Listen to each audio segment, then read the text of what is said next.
sekalian, gimana sih kita cara memperbanyak? Misalkan kita sudah punya satu pohon nih, tapi kok kayaknya potensi yang dihasilkan dari pohon atau umbi kunyit hitam ini sangat bernilai tinggi gitu loh, sementara budget kita tipis. Nah, bagaimana caranya? Hanya seperti ini teman-teman. Ini teman-teman harus bisa memilah dan memilih mana rimpang yang berpotensi bisa dijadikan bibit atau dipecah menjadi tanaman-tanaman kecil, dan itu bisa menduplikasi modal yang teman-teman punya. Bagaimana caranya? Nah, ini coba teman-teman perhatikan. Kalau ini rimpang memang bisa dijadikan, cuma yang jadi permasalahan ini kan rimpang satu nih, ini satu rimpang nih teman-teman. Cuman yang jadi permasalahan, rimpang ini dempet dengan ini karena mempunyai hanya satu akar. Nah, jadi teman-teman harus pinter atau jeli bagaimana cara memecah anakan atau bibit kunyit hitam. Jadi poin pertama yang teman-teman harus perhatikan, dalam satu rimpang atau rimpang yang berdempetan ini harus mempunyai akar, minimal satu akar utama ya, supaya dia bisa mengambil nutrisi atau makanan dari dalam tanah. Jangan sampai teman-teman, ini kan ada banyak nih rimpangnya nih, 1, 2, 3, 4, 5, 6, 7, 8, 9, 10, 11. Teman-teman ingin menghasilkan 11 rimpang untuk dijadikan anakan, tetapi tidak jeli dalam memilih anakan yang memang berpotensi untuk dijadikan tanaman baru. Nah, syaratnya harus ada akar yang bisa sebagai sumber dia mencari makanan di dalam tanah atau nutrisi di dalam tanah. Oke. Nah, gimana caranya? Nah, caranya seperti ini. Teman-teman tinggal potong seperti ini. Bagian yang memang teman-teman kira berpotensi bisa dibelah. Oke. Atau bisa dijadikan anakan baru. Nah, seperti ini.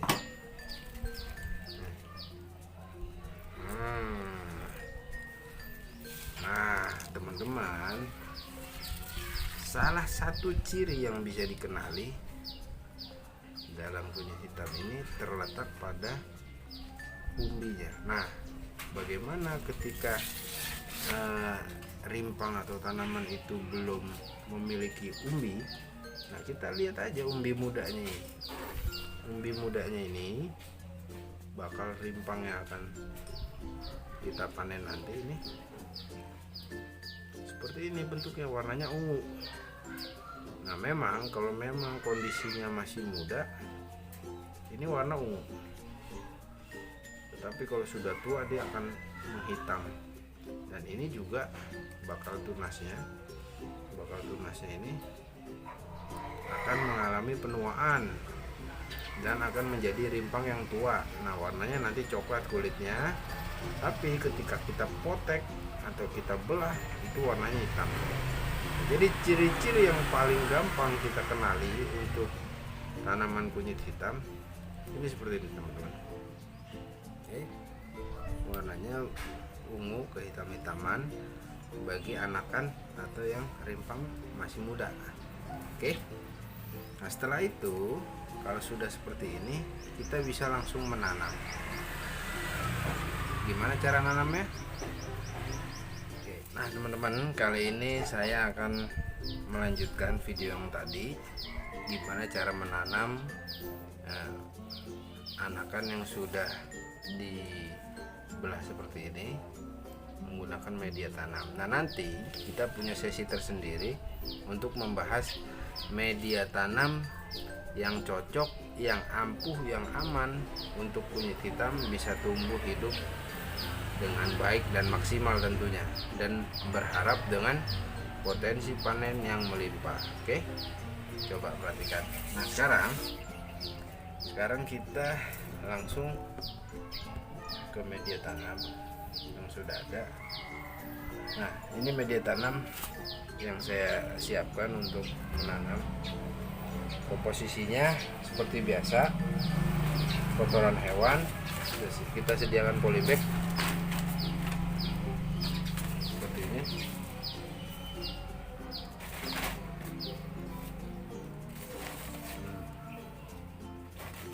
Setelah itu isi setengah aja, isi setengah. Setelah itu masukkan bibitnya. Jangan lupa perhatikan kondisi akar. Ini memang seperti akar apa ya, akar tunggal ya. Jadi ketika kita memasukkan, hati-hati, resiko patah ini. Kalau ini patah, otomatis ini akan mengganggu perakaran lainnya. Jadi kita posisinya rebah seperti ini, tapi jangan ditekan. Kalau ditekan ini pasti patah di pangkalnya dan akan mengakibatkan kematian karena tanaman kurang nutrisi. Nah, seperti ini teman-teman. Taruh rebah seperti ini, nggak usah ditekan, taruh aja. Baru masukin tanah lagi. Masukin tanah, media tanamnya seperti ini. Nah, apa sih campuran medianya? Yang pertama, medianya itu menggunakan yang pasti kotoran hewan ya. Kotoran hewannya adalah kotoran domba atau kambing, kohe kambing teman-teman. Setelah kohe kambing, habis itu kita menggunakan arang sekam. Apa sih gunanya arang sekam? Gunanya yaitu dia sebagai sumber karbon dari arang yang telah dibakar tadi. Nah, setelah itu kita menggunakan sekam mentah. Nah, sekam mentah itu fungsinya adalah menghindari penguapan sehingga kondisi dalam tanah itu tetap terjaga kelembapannya. Oke. Karena kalau misalkan namanya tanaman itu tidak lepas dari nutrisi dan air yang perlu kita perhatikan juga. Nah, selanjutnya setelah kohe, arang sekam, selanjutnya sekam mentah. Nah, jangan lupa tanah juga perlu, karena memang media dari tanaman itu ya tidak terlepas dari tanah ya. Cuman yang jadi masalah yang pertama adalah komposisinya. Komposisi yang perlu diperhatikan dalam media tanam, yang pertama itu komposisinya 1:1:1:1. Gimana banding satunya? Jadi kalau misalkan kita perumpamaan yang menggunakan satu karung ukuran 50 kilo, berarti satu karung 50 kilo untuk sekam bakar, arang sekam, satu karung untuk sekam mentah, satu karung untuk kohe kambing, nah satu karung lagi untuk tanah. Jadi itu dicampur aduk, setelah itu difermentasi. Fermentasinya ini yang paling penting ya teman-teman. Fermentasi itu sangat penting buat media tanam itu bisa menyuburkan tanaman atau tidak. Karena ya jangan salah teman-teman, fermentasi ini adalah satu bagian yang amat penting pada saat melakukan penanaman. Karena apabila fermentasi itu tidak dilakukan secara matang atau sempurna, itu akan mengakibatkan kematian pada tanaman. Kenapa? Karena fermentasi itu masih berlangsung. Indikasinya apa? Indikatornya apa? Indikatornya adalah masih terasa panas media yang kita fermentasi. Jadi gampang ngukurnya itu dengan cara celupin aja tangan, kalau enggak masukin kaki. Kalau masih hangat panas itu jangan sekali-sekali teman-teman menanam dengan media yang masih panas. Secara logika aja, kalau misalkan kita kena air panas aja melepuh, gimana tanaman, ya enggak gitu. Nah kalau misalkan dia sehari 2 hari masih seger, insya Allah hari ketiga udah layu. Oke teman-teman ya, jadi faktor penting pada saat menanam tanaman kunyit hitam yaitu adalah faktor fermentasi. Nah bagaimana cara fermentasinya? Nanti ada kita ulas bagaimana cara memfermentasi media tanam yang baik dan benar untuk tanaman kunyit hitam. Oke.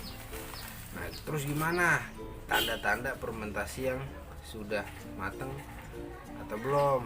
Nah caranya kita celupin aja tangan, celup, nah, masukin ke media tersebut. Apakah sudah adem, dingin? Kalau misalkan dingin kayak AC, berarti udah cakep tuh medianya tuh, dinginnya kayak AC, udah kayak kulkas. Nah berarti ini bakal rimpang, ini bakal betah nih di dalam tanah kayak begitu. Kayak temen-temen aja, kalau temen-temen ya, kalau di dalam AC kan betah ya, dibanding di lapangan kayak model saya guru olahraga di lapangan keringetan mulu. Kalau misalkan masuk di dalam AC enak kita. Nah kalau misalkan teman-teman juga kalau dibandingin air panas sama air kulkas, pilih yang mana? Yuk pasti milih air kulkas karena enak. Gitu ya teman-teman ya, kilas dari saya untuk masalah bagaimana cara memfermentasi media tanam yang baik. Fermentasi, cara menanam atau menjadikan bibit tunas rimpang kunyit hitam diperbanyak. Oke, itu aja dari saya, mudah-mudahan bermanfaat. Bila ada kesalahan mohon dimaafkan karena memang saya pada prinsipnya adalah manusia biasa, kurang lebihnya tolong dimaafkan. Billahi taufiq wal hidayah. Wassalamualaikum warahmatullahi wabarakatuh. Saya lagi dulu guys, jangan lupa like, comment, and subscribe.